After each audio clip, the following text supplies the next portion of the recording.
বন্ধুরা, আজকে আমি আপনাদের একটা বিশেষ গুরুত্বপূর্ণ কথা বলার জন্য এসেছি। কথাটা হচ্ছে, আপনারা কি আপনাদের বাচ্চাকে কিছু নিয়ম নীতি মেনে শাসন করেন, নাকি অকারণেই শাসন করেন? কেন বলছি? কারণ আপনারা ভাবতেই পারেন যে নিয়ম নীতি মেনে আবার শাসন করার কাকে বলে, বা শাসন করবো তার আবার নিয়ম নীতি মানার কি আছে? অবশ্যই আছে কিছু নিয়ম।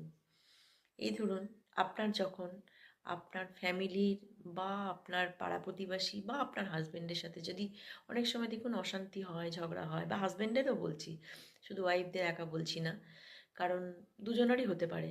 অফিসের কলিগের কারোর সাথে কোনো অশান্তি ঝগড়া হলো, আমরা অনেক সময় অনেক কিছু বলতে পারি না। সেই অশান্তির আঁচটা কিন্তু অনেক সময় মেটাই, মনের রাগটা মেটাই আমাদের বাড়ির বাচ্চাটার উপরে।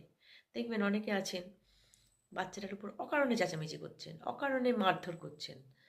এর কিন্তু ফলটা খুব খারাপ হয় ভবিষ্যতে। কারণ বাচ্চাটা আজকে হয়তো ছোট আছে, আস্তে আস্তে সে বড় হবে, সেও বুঝতে শিখবে। আপনি সেই যখন অন্যায় করছে, আপনি অবশ্যই তাকে বকুন, মারুন, যা খুশি করুন, কিন্তু তখন সে অতটা খারাপ লাগবে না, কারণ সেও বুঝবে। প্রত্যেকটা মানুষের মন বলে একটা জিনিস আছে, সেও আস্তে আস্তে বুঝবে, হ্যাঁ আমি অন্যায় করেছি তাই বাবা মা আমাকে বকেছে। কিন্তু অকারণে যদি আপনি এটা করেন না, তাহলে আস্তে আস্তে কী হবে, সেও বুঝবে যে আমি তো অন্যায় করিনি, আমার তো ভুল এখানে ছিলই না কিছু, আমি তো কিছু করিইনি, তাহলে এরকম আমাকে বকাবকি করছে কেন?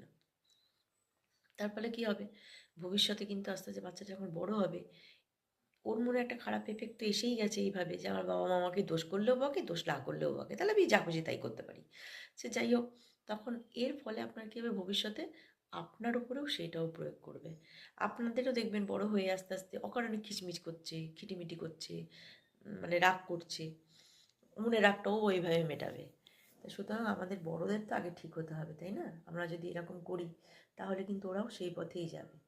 আমাদের এটা করা উচিত নয়। আমরা এটা নিজেকে কন্ট্রোল করবেন, রাগ হলে নিজেকে কন্ট্রোল করবেন, বোঝাবেন, কিন্তু কখনোই নিজের বাচ্চার উপর সেই রাগটা দেখাবেন না।